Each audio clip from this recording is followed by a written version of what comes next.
So here we left yesterday.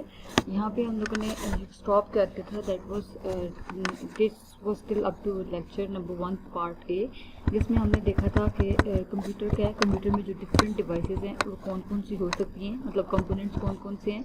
और फिर हमने डिफरेंट पर्सनल यूज़ देखा था, बिजनेस यूज़ देखा था और एजुकेशनल यूज़ देखा था. And now we talk about the different kinds of computer. You can have the. अच्छा, अब आपको इस कंप्यूटर में डिफरेंट साइजेस हो सकते हैं डिपेंडिंग अपॉन द डायमेंशन. अब आपके पास माइक्रो कंप्यूटर्स हो सकते हैं. You can have the mini computers, you can have the main frame computers and you can have the super computers. अब जो डिफरेंट कंप्यूटर्स हैं ये बेसिकली कैटेगराइज्ड होते हैं. एक बेसिकली ये अपने स्पीड के हिसाब से और नंबर ऑफ इंस्ट्रक्शंस जो पर सेकंड परफॉर्म कर रहे होते हैं उसके हिसाब से ये बेसिकली कैटेगराइज्ड होते हैं. अगर आप मेन फ्रेम कंप्यूटर्स की बात करें तो ये ज़्यादा इंस्ट्रक्शंस को परफॉर्म कर रहे होते हैं. अगर आप सुपर कंप्यूटर्स की बात करें तो ये और फास्ट होते हैं और ज़्यादा इंस्ट्रक्शंस को परफॉर्म कर रहे होते हैं. So there are 3-4 different types of the computer. अच्छा, जो माइक्रो कंप्यूटर्स हैं वो बेसिकली क्या है कि जिसमें हमारे पास पर्सनल कंप्यूटर्स आ जाते हैं. जो माइक्रो कंप्यूटर्स हैं उसमें आपके पास लैपटॉप आ जाते हैं, डेस्कटॉप आ जाते हैं, वर्क स्टेशन बेसिकली आ जाते हैं. पर्सनल कंप्यूटर में क्या आ जाता है, स्मॉल सिंगल यूज़र. आपके पास जो आपका लैपटॉप है वो बेसिकली आपका क्या है, वो पर्सनल कंप्यूटर है. वर्क स्टेशन के a powerful single user computer. Work station is like a personal computer but it has more powerful processor and in general in high quality monitor. मतलब क्या इसके कहने का क्या है कि वर्क स्टेशन और पर्सनल कंप्यूटर में क्या फ़र्क है कि पर्सनल कंप्यूटर में बेसिकली एक पर्सनल यूज़ के लिए. तो फॉर एग्जांपल उसमें computer based on micro processor, जिसमें आपके पास माइक्रो प्रोसेसर होता है, लेकिन जो वर्क स्टेशन है उसको जो प्रोसेसर होता है वो ज़्यादा पावरफुल होता है कंपेयर टू पर्सनल कंप्यूटर. मतलब उसकी जो एग्जीक्यूशन टाइम है वो बहुत कम होता है, बहुत जल्दी आपकी नंबर ऑफ इंस्ट्रक्शंस पर सेकंड होती हैं वो ज़्यादा इंस्ट्रक्शंस पर सेकंड और ज़्यादा फास्टर इंस्ट्रक्शन पर सेकंड वो एग्जीक्यूट होती हैं. That is the difference between work station and personal computer. Then you have the mini computer, a multi-user computer capable of supporting up to hundreds of users simultaneously. Mini computers में basically क्या है कि up to 100 users जो है ना at the same time उसको monitor कर सकते हैं, उसको यूज़ कर सकते हैं. मेन फ्रेम कंप्यूटर्स क्या हैं, a powerful multi user computer है capable of supporting many hundreds और thousands of the users simultaneously. ठीक है, मतलब mini computer, mainframe computer ज़्यादा पावरफुल हो जाता है comparative to the mini computers. These are very simple terms, you must be familiar with all of these. जो main frame computers हैं उनका एग्जीक्यूशन टाइम भी कम होता है और वो मिनी कंप्यूटर से ज़्यादा पावरफुल होते हैं, इसलिए ज़्यादा लोग उनको एट अ टाइम यूज़ कर सकते हैं. सुपर कंप्यूटर बेसिकली क्या है, an extremely fast computer that can perform hundreds of million of instructions पर सेकंड. अब देखें कैटेगराइज किस तरह हुआ है. सबसे पहले आपके पास मिनी कंप्यूटर्स हैं, फिर आपके पास मेन फ्रेम कंप्यूटर्स हैं और सबसे ज़्यादा जो पावरफुल हैं या जो नंबर ऑफ इंस्ट्रक्शंस पर सेकंड जो ज़्यादा एग्जीक्यूट कर रहे हैं बेसिकली आपके पास सुपर कंप्यूटर्स आ जाते हैं. अच्छा, मिनी कंप्यूटर बेसिकली क्या है, जो डेस्क साइज कंप्यूटर्स होते हैं इनकी प्रोसेसिंग स्पीड ज़्यादा होती है, स्टोरेज कैपेसिटी ज़्यादा होती है देन माइक्रो कंप्यूटर्स. ठीक है, मिनी कंप्यूटर्स और माइक्रो कंप्यूटर में क्या फ़र्क है, जो मिनी कंप्यूटर्स हैं उनकी जो प्रोसेसिंग स्पीड है वो ज़्यादा होती है comparative to the micro computer. ये जनरल टर्म्स हैं जो आपको पता होने चाहिए. General data processing needs at small companies, मतलब ये हम बेसिकली डिफरेंट कंपनीज में हम यूज़ कर रहे होते हैं. अगर आप पर्सनल यूज़ के लिए देखें तो उसमें हम लैपटॉप्स वगैरह यूज़ कर रहे होते हैं. एक बिजनेस या एक कंपनीज में बेसिकली यूज़ हो रहे होते हैं. ठीक है, इनकी जो प्रोसेसिंग स्पीड होती है वो ज़्यादा होती है comparative to the micro computers.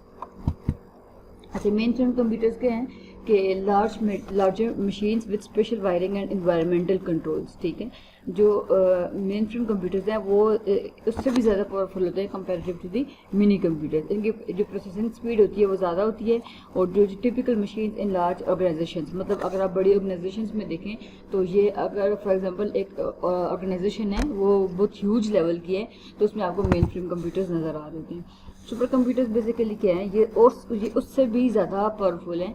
जो हमने डिफरेंट कैटेगरीज देखी हैं उसमें सबसे ज़्यादा जो पावरफुल हैं वो बेसिकली आपके पास मेन फ्रेम कंप्यूटर्स आ जाते हैं.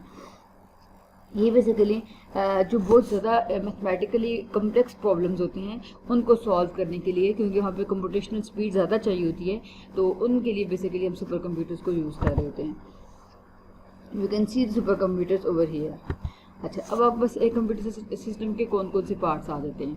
There are 4 different parts of a computer, जो कि आप सबको पता है।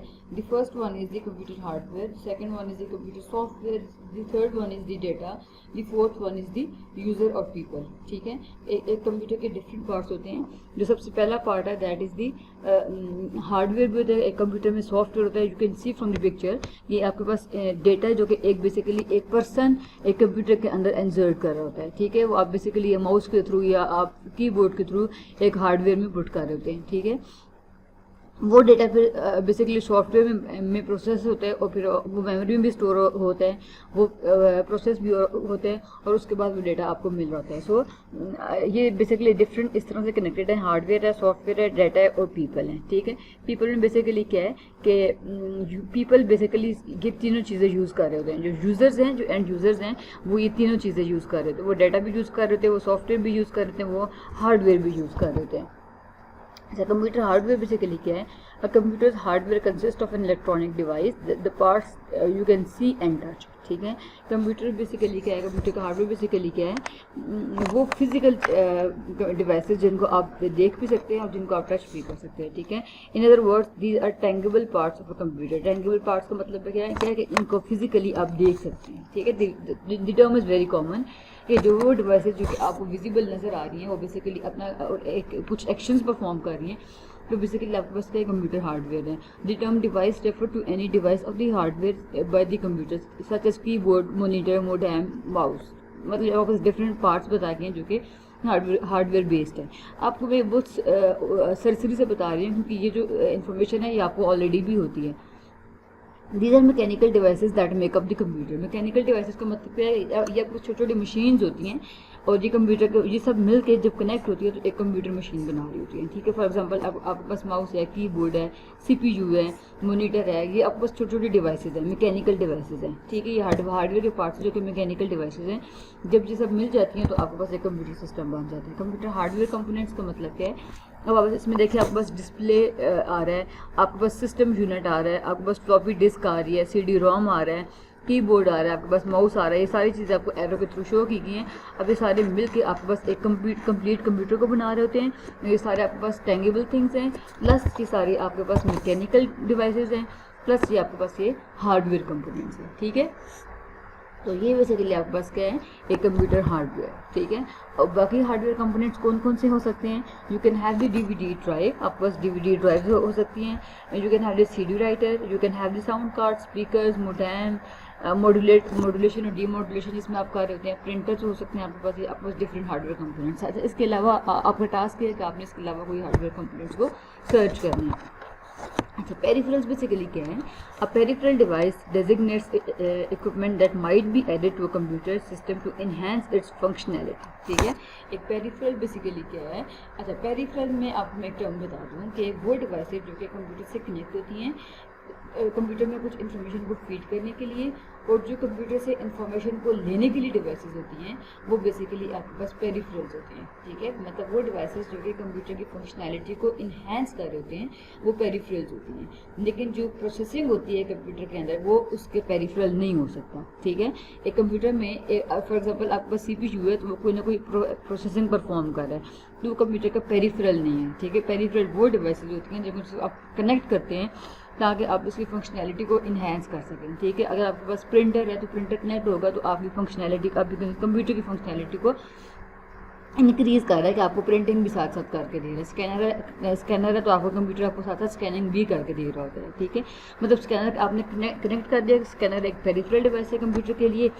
जब स्कैनर कनेक्ट होगा तो आपको कुछ ना कुछ इमेजेस प्रिंट होकर मिलेंगे, तो दैट मीन्स कि आपने स्कैनर के थ्रू अपने कंप्यूटर की फंक्शनैलिटी को इन्हेंस किया हुआ। Same is the case with digital camera and same is the case with the joystick. So you must B clear about the peripherals. Peripheral basically क्या है कि जिसमें आप जो डिवाइसेस या तो इनपुट के तौर पे या आउटपुट के तौर पे या मेमोरी के तौर पे जो कि कंप्यूटर की जो कंप्यूटर की स्पीड है या उसकी जो फंक्शनैलिटी है, स्पीड नहीं, जो उसकी फंक्शनैलिटी है उसको इन्हेंस करने के लिए यूज़ कर लेते हैं, दैट इज़ द पेरिफेरल्स। ठीक है, लेकिन जो प्रोसेसिंग होती है वो उसमें वो जो प्रोसेसिंग डिवाइसेस होती हैं वो पेरिफेरल में नहीं आती होती। ठीक है, देन इज द कंप्यूटर। अच्छा, अब आपने हार्डवेयर पार्ट देखा है, आपने पेरिफेरल डिवाइसेस देखे हैं, अब आपके पास आ जाता है सॉफ्टवेयर का पार्ट, ठीक है। अब आपके साथ देते हैं कंप्यूटर सॉफ्टवेयर पार्ट, ठीक है। Is the set of instruction that makes the computer perform task, ठीक है। अच्छा, ये सबसे ज़्यादा इंपॉर्टेंट पार्ट होता है कंप्यूटर का। कंप्यूटर सॉफ्टवेयर बेसिकली क्या है, कंप्यूटर हार्डवेयर में, अच्छा सॉफ्टवेयर में सेट ऑफ इंस्ट्रक्शंस होती हैं जो कि एक हार्डवेयर के थ्रू परफॉर्म हो रही होती हैं, ठीक है। आपको ये ऑलरेडी भी पता होगा कि एक कंप्यूटर में एक ऑपरेटिंग सिस्टम होता है, एक विंडो होती है। विंडो बेसिकली आपको ऑपरेटिंग सिस्टम होता है, उसमें एक कर्नल मोड होता है और एक यूज़र मोड होता है। जो कर्नल मोड होता है वो बेसिकली उस सेट ऑफ इंस्ट्रक्शंस होती हैं जो कि एक कंप्यूटर परफॉर्म करता है, ठीक है। फॉर एग्जांपल अगर आप एक डबल क्लिक करके फोल्डर भी खोल रहे हैं तो उसकी बैक एंड पे एक ऑपरेटिंग सिस्टम या एक कर्नल साइड पे उसकी प्रोग्रामिंग हुई होती है, तो आपको आपका फोल्डर खुल के मिल जाता है डबल क्लिक पे, ठीक है। तो इस तरह से आप अगर आप एक फाइल को कंट्रोल सी कंट्रोल वी करें तो ऑपरेटिंग सिस्टम के कर्नल वाले पार्ट में, कर्नल का जो पार्ट है, एक कर्नल का पार्ट है, यूज़र का पार्ट है। जो कर्नल का पार्ट है वहाँ पे कंट्रोल सी की प्रोग्रामिंग हुई होती है कि कंट्रोल सी पे फाइल को कॉपी करना है, ठीक है। तो कंप्यूटर सॉफ्टवेयर बेसिकली क्या है, सेट ऑफ इंस्ट्रक्शंस हैं that makes the computer perform a task. For example आपके पास हम कह सकते हैं कि कोई भी एक मैटलैब का सॉफ्टवेयर है या एक विजुअल सी प्लस प्लस का सॉफ्टवेयर है। तो software visual C plus plus का वो ऑलरेडी जो सॉफ्टवेयर आपको नजर आता है वो उसमें भी सेट ऑफ इंस्ट्रक्शंस के थ्रू बना हुआ होता है, वो भी कुछ कोडिंग के थ्रू बना हुआ होता है, ठीक है। उसमें आप कोडिंग कर रहे होते हैं लेकिन वो भी किसी सेट ऑफ इंस्ट्रक्शंस के थ्रू बना हुआ होता है। तो वो सेट ऑफ इंस्ट्रक्शंस बेसिकली क्या है, एक कंप्यूटर को एक टास्क परफॉर्म करवा दी होती है। The software is a part of the computer you cannot touch but is very important, ठीक है। The software is all the programming that makes the computer run, ठीक है। अच्छा, इसके थ्रू आप कंप्यूटर को रन कर रहे होते हैं। For any computer to function it needs to have software installed on it. मतलब अगर आप चाहते हैं कि एक कंप्यूटर की फंक्शनैलिटी हो तो बेसिकली आप क्या करेंगे कि उस कंप्यूटर में सॉफ्टवेयर इंस्टॉल करेंगे। जब तक एक कंप्यूटर में सॉफ्टवेयर नहीं होता एक कंप्यूटर रनेबल फॉर्म में नहीं आ सकता। अगर चाहे कि आपके पास हार्डवेयर है लेकिन आपकी विंडोज इंस्टॉल्ड नहीं है, आपके पास सॉफ्टवेयर नहीं है, तो आपका कंप्यूटर रन नहीं कर सकता। Same is the case with mobile. अगर आपके पास एक सेल फोन है लेकिन अगर आपके पास सेल फोन में सिर्फ सेल फोन पड़ा हुआ है, उसमें कोई एंड्रॉयड या कोई आईफोन का सॉफ्टवेयर नहीं है, तो आप उस फ़ोन को यूज़ नहीं कर सकते। जो कंप्यूटर सॉफ्टवेयर बेसिकली वो सेट ऑफ इंस्ट्रक्शंस होती हैं जिसके थ्रू आप हार्डवेयर के एग्जीक्यूशन कर रहे होते हैं। Data consists of raw facts which the computer can manipulate and process into the information that is useful to people। मैंने आपको बताया था पार्ट्स ऑफ कंप्यूटर में आपके पास सॉफ्टवेयर है, हार्डवेयर है, डाटा है और यूजर्स हैं, ठीक है। अब यूजर डाटा बेसिकली क्या है, वो रॉ इन्फॉर्मेशन है जिसको आप कंप्यूटर में मैनिपुलेट करके एक ऑर्गेनाइज्ड इन्फॉर्मेशन की फॉर्म में कन्वर्ट कर रहे होते हैं। डाटा आपके पास रॉ फैक्ट्स होते हैं जिसको आप मैनिपुलेट करते हैं कंप्यूटर के अंदर, उसको इन्फॉर्मेशन की फॉर्म में कन्वर्ट कर रहे होते हैं। Data consist of raw facts which the computer can manipulate and process it into information that is useful to the people, ठीक है। Computerized data is digital meaning that it has been reduced to digits or numbers। जो computerised data है वो आपके पास digital होता है, ठीक है, मतलब वो 1 और 0 की फॉर्म में होता है और उसको हम डिजिट्स और नंबर्स की फॉर्म में कन्वर्ट करते हैं। The computer stores and reads all data as numbers, ठीक है। कंप्यूटर जो डाटा बेसिकली डील करता है वो नंबर्स की फॉर्म में कर रहा होता है। मैं इसको आपको नेक्स्ट लेक्चर में भी एक्सप्लेन करूँगी। अच्छा, यूजर्स क्या हैं, सबसे इंपॉर्टेंट चीज़ है यूजर्स जो कि एक कंप्यूटर को यूज़ कर रहे होते हैं, ठीक है। अब वो बिजनेस यूजर्स भी हो सकते हैं, वो एजुकेशनल यूजर्स भी हो सकते हैं, वो स्टूडेंट्स भी हो सकते हैं, वो फैकल्टी भी हो सकती है, वो साइंटिस्ट भी हो सकते हैं। सो डिफरेंट यूजर्स हैं एक कंप्यूटर सिस्टम के, वो डिफरेंट वे में एक कंप्यूटर को यूज़ कर रहे हैं। People operating the computer system tell the computer what to do, ठीक है। तो ये आपके पास डिफरेंट पार्ट्स हैं एक कंप्यूटर सिस्टम के, जिसमें आपके पास सॉफ्टवेयर का पार्ट है, हार्डवेयर का पार्ट है। आप बस कौन कौन से हार्डवेयर कंपोनेंट्स हैं आपको पता होना चाहिए कि पेरिफेरल्स क्या है, आपको पता होना चाहिए कि सॉफ्टवेयर क्या है कंप्यूटर का, डाटा बेसिकली क्या है, यूजर्स बेसिकली एक कंप्यूटर में क्या है। अच्छा, this is the end of lecture number 1 and from now on we will move towards the lecture number 2। आपको मैंने lecture number 1 का पार्ट A सेंड किया हुआ था, पार्ट B अभी अपलोड कर रही हूँ। तो जो कंपोनेंट्स हैं कंप्यूटर के, जो पेरिफेरल्स हैं, जो आपको lecture number 1 में मैंने करवाया हुआ है, अगर आपको इसमें कोई भी इशू हो तो यू कैन आस्क मी।